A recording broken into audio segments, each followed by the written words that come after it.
ಭೂಮಿ ಕೊಟ್ಟ ಮೇಲೆ ಏನಾಗಿದೆ ಅಂದರೆ ಅವತ್ತು ಕೊಟ್ಟಂಥ ಭೂಮಿ ಬರೀ 21,000 ಚಿಲ್ಲರೆ ಎಕರೆ ಅಷ್ಟೇ ಮಾತ್ರ ಕೊಟ್ಟಿದ್ದ ಭೂಮಿ.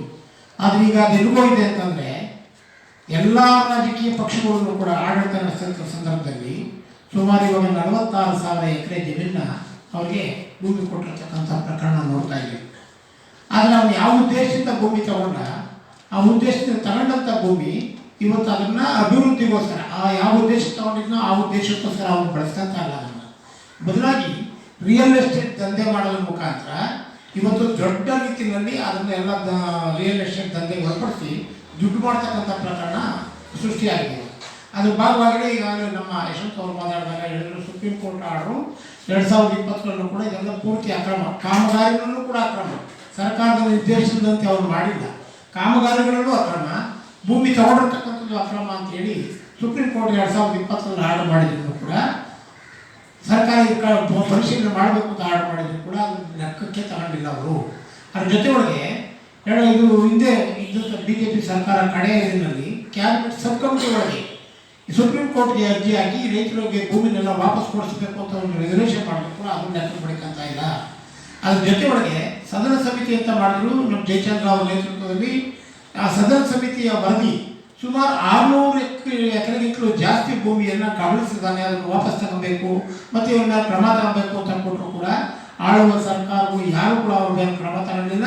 ಅದ್ರ ಬದಲಾಗಿ ಆಳುವಂಥ ಸರ್ಕಾರ ಅವನ್ನೇ ತನ್ನ ಪಕ್ಷಕ್ಕೆ ಸೇರಿಸ್ಕೊಂಡು ಇವತ್ತು ಆಳುವ ಪಕ್ಷಗಳು ಕೂಡ ಅವರಿಗೆ ಬೆಂಬಲ ಕೊಟ್ಟು ಭೂಮಿಯನ್ನು ಲಟ್ಟಾಯಿಸ್ತಕ್ಕಂಥ ಒಂದು ಪರಿಸ್ಥಿತಿಯನ್ನು ನಿರ್ಮಾಣ ಮಾಡಿದ್ದಾರೆ. ಆದರೆ ರೈತರುಗಳು ಅನುಭವಿಸ್ತಾ ಇರ್ತಕ್ಕಂಥ ಕಷ್ಟ ಎಷ್ಟೊಂದದೆ ಅಂತಂದರೆ ಪೊಲೀಸರನ್ನು ಉಪಯೋಗಿಸಿ ಸುಪ್ರೀಂ ಕೋರ್ಟ್ ಆರ್ಡರ್ಗಳು, ಹೈಕೋರ್ಟ್ ಆರ್ಡರ್ಗಳು ಅದನ್ನು ಇದು ಉಲ್ಲಂಘನೆ ಮಾಡಿ ಇವತ್ತು ರೈತರನ್ನು ಬೆದರಿಸಿ ಇವತ್ತು ರೈತರ ಹತ್ರ ಭೂಮಿ ಕಿತ್ಕೊಂತಕ್ಕಂಥ ಪ್ರಕರಣಗಳನ್ನ ನಾವು ನೋಡ್ತಾ ಇದ್ದೀವಿ. ಅದನ್ನು ಮಾದಾವರ ಪಕ್ಕದಲ್ಲಿ ಒಂದು NRI ಹೋಗಿ ಸೈಟ್ ಮಾಡಿಕೊಟ್ಟಿದ್ದಾನೆ, 46 ಎಕರೆ ಜಮೀನ. NRI ಹೋಗಿ ಅಂದರೆ ಒಬ್ಬೊಬ್ಬರಿಗೆ 10 ಎಕರೆ ಸೈಟ್ ಜಾಗ ಮಾಡಿಕೊಟ್ಟಿದ್ದಾನೆ, ಅಲ್ಲ ದುಡ್ಡು ಮಾಡ್ತಾ ಇದ್ದಾನೆ. ಅದೇ ರೀತಿ ನೀವು ಕೆಂಗೇರಿ ಪಕ್ಕ ಈ ನೈಸ್ ಸರ್ಕಲ್ ಇರ್ತಕ್ಕಂಥ ಜಾಗಕ್ಕೆ ಹೋದರೆ ಸುಮಾರು 16 ಎಕರೆ ಜಮೀನು ರೈತನಿಗೆ ಪರಿಹಾರ ಕೊಡ್ತಾನೆ. ಕೋರ್ಟ್ನೊಳಗೆ ಕೇಸ್ ಇದ್ರು ಕೂಡ 16 ಎಕರೆ ಜಮೀನನ್ನ ಪೊಲೀಸ್ನವ್ರು ಬಳಸಿ ಇವತ್ತು ಸೈಟ್ಗಳು ಮಾಡಿ ಅದನ್ನೆಲ್ಲ ವ್ಯಾಪಾರ ಮಾಡ್ತಕ್ಕಂಥದ್ದು ದೃಷ್ಟಿಕೋನಕ್ಕೆ ಹೋಗಿದ್ದಾನೆ. ಈ ರೀತಿ ಬಾಳೆಯನ್ನೇ ಯಾವುದೇ ರೈತರಿಗೂ ಕೂಡ ಇವತ್ತು ನಾವು ನೋಡ್ತಾ ಇದ್ದೀವಿ, ಪ್ರತಿಯೊಬ್ಬ ರೈತರ ಮೇಲೂ ಕೇಸ್ ಹಾಕ್ತಕ್ಕಂಥದ್ದು, ಜೈಲು ಕಳಿಸ್ತಕ್ಕಂಥದ್ದು, ಇದು ಕೋರ್ಟ್ ಕಳಿಸ್ತಕ್ಕಂಥದ್ದು, ಮತ್ತು ಇದು ಮಾಡಿ ದಾದಾಗಿರಿಗಳ ಮೇಲೆ ಅವರ ಚೇಲಗಳು ತುಂಬಿ ತುಳುಕ್ತಾವೆ. ಅವ್ರ ಮುಖಾಂತರ ಇವತ್ತು ಭೂಮಿ ರಕ್ಷಿಸ್ತಕ್ಕಂಥ ಪ್ರಕರಣಗಳು ಮಾಡಿ ನೈಸ್ ಸಂತ್ರಸ್ತರು ಯಾರು ರೈತರಿದ್ದಾರೆ ಅವರಿಗೆ ತುಂಬ ತೊಂದರೆ ಕೊಡ್ತಾ ಇದ್ದಾರೆ. ಇದ್ರ ವಿರುದ್ಧವಾಗಿ ಮತ್ತು ಇನ್ನೊಂದು ಏನು ಗೊತ್ತಾ, ಈಗಾಗಲೇ ಸರ್ಕಾರಿ ಜಮೀನು 6,500 ಎಕರೆ ಸರ್ಕಾರಿ ಜಮೀನನ್ನ ಇದು 10 ರೂಪಾಯಿ ಅಂತ ಅವರು ಕೊಟ್ಟಿದ್ದಾರೆ.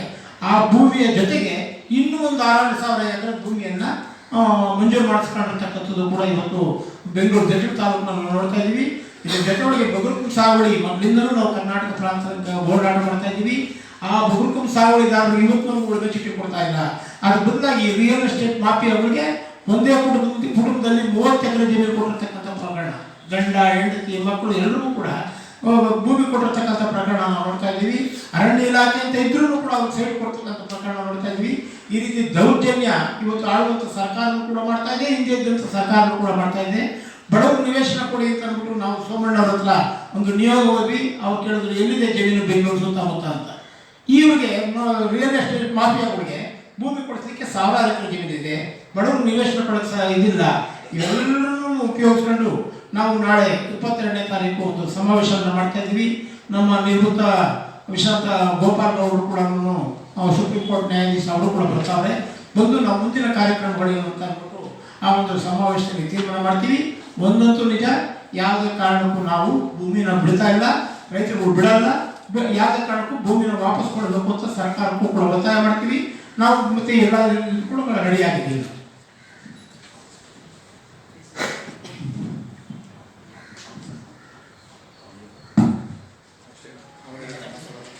ಕಾರ್ಯಕ್ರಮ ನಡೆಯೋ ಜಾಗ